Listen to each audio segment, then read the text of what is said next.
Jogą powinna padać, w to się zawsze trafił u mojej babki przy tym żeleźniaku. Więc ten żeleźniok, no nie ten, no taki jak ten, stał też w Einzli, kaj mieszkała moja babka, która się mianowała Anastazja Kulawik po chopie, a za domu była Herok.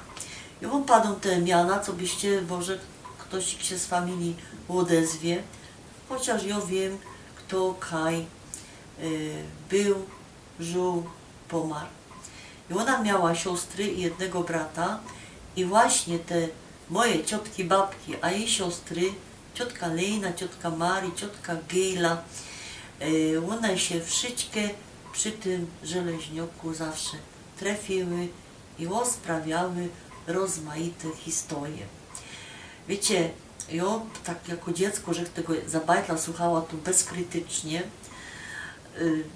często tam były takie historie o tym, jak się z czegoś wylekować, albo jak w tosik uroki rzucą. I ja to wszystko zapamiętała.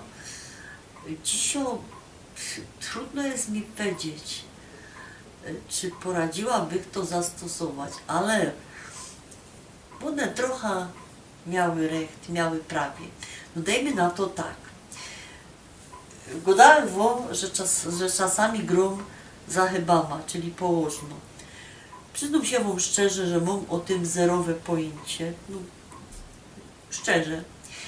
Mam wprawdzie te gejty i takie najważniejsze rzeczy teoretyczne, co chyba mama powinna wiedzieć, to mnie nauczyła moja koleżanka, która jest prawdziwa chyba Rynia.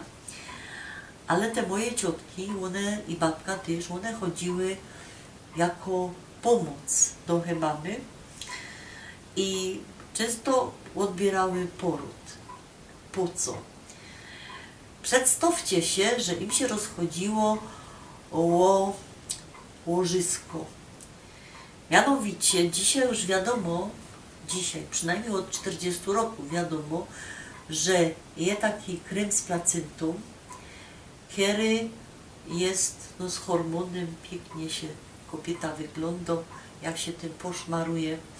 A one chodziły po to, co by, jak się te łożysko odklei od macicy, to się tą częścią, która była przyklejona do macicy, poszmarować, żeby być piękniejsze. Tak po prawdzie, ja nie wiem, komu one się chciały podobać, bo wszystkie były gdowe i to bardzo wcześnie. No i piękniejszą z nich zresztą była moja babka, która właściwie nie stosowała żadnych kosmetyków, a i tak miała włosy do kolan, grube jak moje dwie ręki sam i taką piękną cera, taką kość słoniową. No co jeszcze? Do takich uniwersalnych leków należało coś, co się nazywało swojskie.